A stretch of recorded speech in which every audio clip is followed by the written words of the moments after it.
ओम शांति।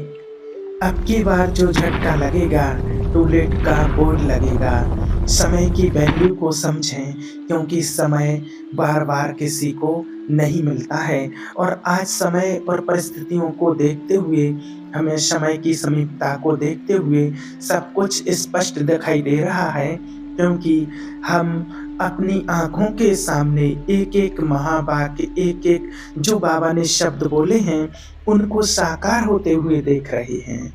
क्योंकि हम बड़े खुशनसीब हैं कि हमारा परम शिक्षक परमात्मा खुद बता रहा है। खुद शिव बाबा ने हमें बताया है, जिसने बड़े प्रेम से, सम्मान से बहुत कुछ हम बच्चों को सिखाया और पढ़ाया है। और जब पढ़ाई पूरी हो जाती है, कोर्स पूरा हो जाता है, तब कौन-सा वक़्त आता है, ये भी हम सभी जानते हैं। उसके बाद एग्ज़ाम का टाइम आता है और एग्ज़ाम में जो पेपर का टाइम होता है, तो पेपर लेने वाला जो टीचर होता है, वह संपूर्ण साक्षी होता है, ये हम सभी जानते हैं। हम सोचें कि परीक्षा के टाइम पर वो हमें मदद करेगा, क्या होगा उस टाइम? ऐसा नहीं होता है। क्या उस टाइम वो मदद करेगा? ऐसा तो कभी सोचना भी नहीं। आज भी हम देख लेते हैं, आज कॉलेज, स्कूल कहीं भी जब पेपर होता है, तो पूरी साल टीचर पढ़ाई पढ़ाता है और पूरी साल में जिसको जो पूछना हो, 1 बार नहीं 10 बार पूछेगा तो बताएगा। लेकिन पेपर जब वही टीचर लेता है जिसने पूरी साल पढ़ाया है, तो पीछे मुड़ के भी नहीं देखने देता है।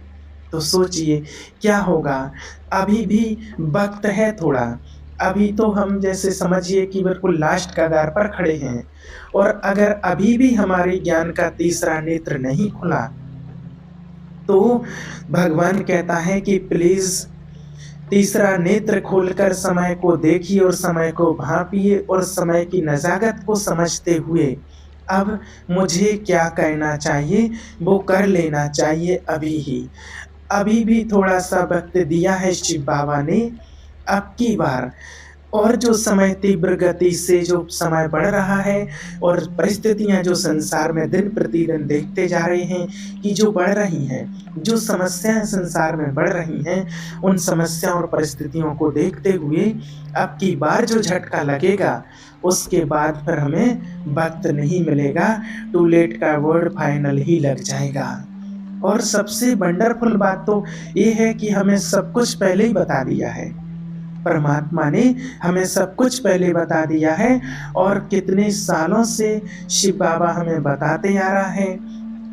इस धरती से लेकर, इस लोक से लेकर के परलोक तक का सारा ज्ञान, तीनों लोकों की सारी नॉलेज परमात्मा ने हमको दी है। सारे ब्रह्मांड के बारे में सब कुछ हमें बता दिया। आत्मा के पूरे 84 जन्मों की कहानी सुना दी शिव बाबा ने। परमात्मा का सारा रहस्य, कर्म अकर्म विकर्म की गति, सब कुछ, पाप और पुण्य, उनके परिणाम क्या हैं, धर्म अधर्म क्या है, कर्म विकर्म सुकर्म क्या है, क्या छोड़ा है बाबा ने, सब कुछ बता दिया हम बच्चों को। ये सृष्टि क्या है, ये भी बता दिया है। और वंडरफुल बात तो ये है, सबसे बड़ी बात तो कि जाते-जाते बाबा ने पेपर भी आउट कर दिया है। पेपर भी पहले ही आउट कर दिया है। अब सोचिए, परीक्षा से पहले और समय से, परीक्षा के समय से पहले और पेपर आउट हो जाए और उसके बाद भी अगर फेल हो जाऊं, मैं अगर फेल हो जाऊं तो कैसे स्टूडेंट हैं हम? इसका मतलब है कि मेरी तैयारी बिल्कुल भी नहीं हुई है।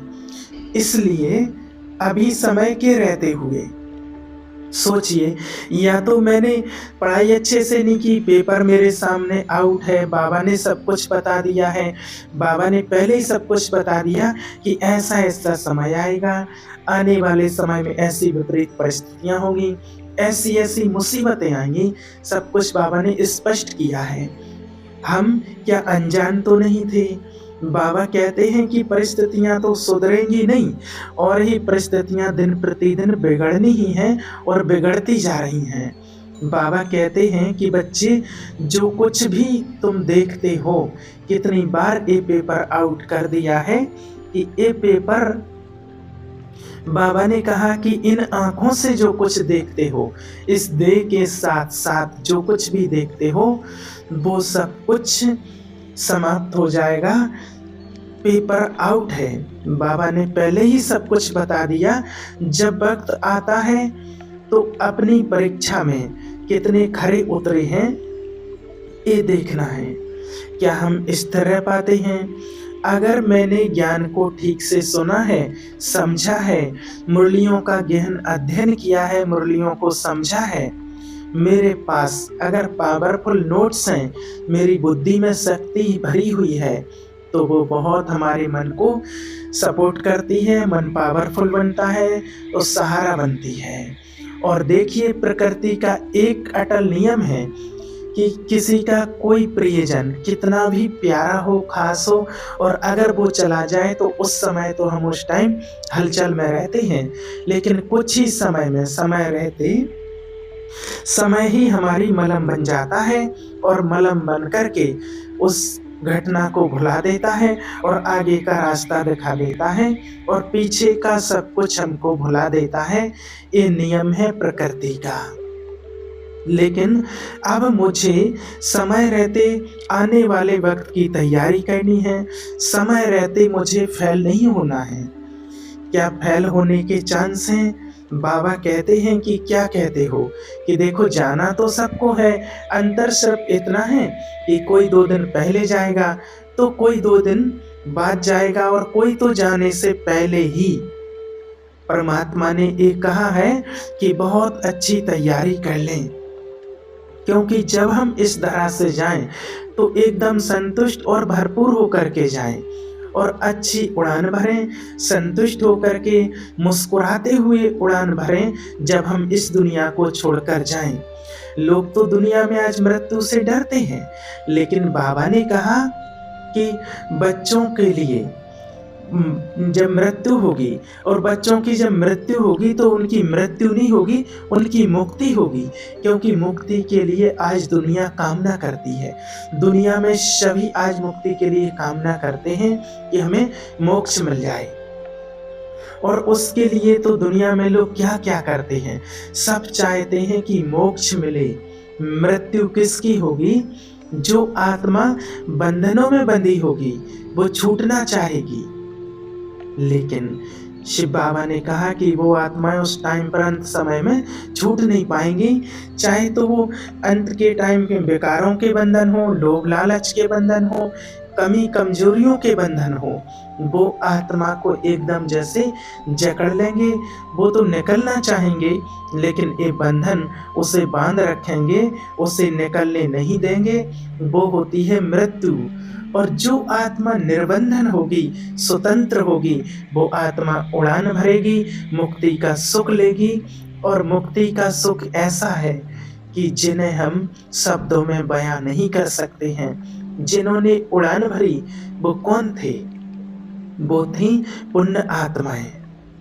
उनके पास कुछ ना कुछ पुण्य की पूंजी दुआओं का बल था। आत्मा निर्बंधन थी, उनके पास कोई बंधन नहीं था, कोई कर्मों का बंधन नहीं था, उनके पास कोई ना कोई पुण्य का बल था, और आत्मा एकदम कई हद तक निर्बंधन थी।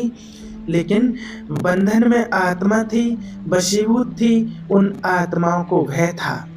जो आत्माएं बंधनों में रहती हैं, उनको भय था, उनको भय झेलना पड़ा, और उनकी होती है मृत्यु, और उसको मृत्यु कहते हैं। लेकिन मृत्यु के बाद जो ऊंची सबसे चीज है वो है मुक्ति। तो वो बाबा हमें देने के लिए आया है। मुक्ति और जीवन मुक्ति सद्गति करने हमारी परमात्मा आया है। तो हम ऐसे कुछ करके जाएं, ऐसे पुण्य कर्म, ऐसे सर्वश्रेष्ठ कर्म करके जाएं, ऐसे महान कर्म करके जाएं कि धर्मराज भी सल्यूट करे कि आया है कोई फरिश्ता धरती से, कुछ करके आया है, पुण्यों की झोली भर के आया है, पुण्यों की पूंजी लेकर के आया है, दुआओं की दौलत भर के आया है। कुछ ऐसे कर्म करके जाऊं कि वो भी ताली बजाए मेरे आने की, कि तेरा इंतजार था मुझे भी। ऊपर वाला भी मेरा इंतजार करे और नीचे वाले भी इंतजार करें। ऐसा मेरा व्यक्तित्व हो, ऐसे ऐसी मेरी श्रेष्ठ स्थिति हो, ऐसे मेरे अच्छे कर्म हों। तो शिव बाबा ने कहा, ऐसी स्थिति बनाने के लिए अब हमारे पास ज़्यादा समय नहीं बचा है, करना हो तो अभी कर लीजिए क्योंकि आगे वक़्त नहीं मिलेगा। आगे चाहेंगे कि योग करें, लेकिन ऐसी स्थिति परिस्थिति होगी कि उस टाइम कुछ नहीं कर पाएँगे और समय जवाब दे देगा।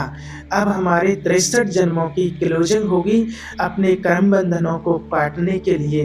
ये सबसे बड़ा काम है, किसी से माफ़ी माँग लो और किसी को माफ़ कर दो। क्षमा तो वीरों का आभूषण है, क्षमा कोई साधारण व्यक्ति नहीं कर सकता है, धारण नहीं कर सकता है। अब आगे समय नहीं मिलेगा, इसलिए आप किसी से भी नए कार्मिक अकाउंट नहीं बनाने हैं क्योंकि समय को देख रहे हैं कि कितनी स्पीड से समय परिवर्तन हो रहा है और कितनी समस्याएँ एकदम संसार में बढ़ती जा रही हैं। इसलिए अब हमें आगे और कुछ कार्मिक अकाउंट नहीं बनाने हैं, कोई हमें मन में गाँठ नहीं बाँधनी है, नहीं तो फिर उन्हें धर्मराज भी उन गाँठों को जो मन में बाँध के रखी हैं धर्मराज खोलेगा, उसके लिए कोई और दूसरा रास्ता नहीं है। इसलिए शिव बाबा कहते समय को भाँप कर अब हमें वो सब कर लेना चाहिए जो समय हमसे कह रहा है, जो समय कराना चाहता है। इस अंतिम समय के लिए अब पूरी तैयारी करना हम बच्चों का लक्ष्य है।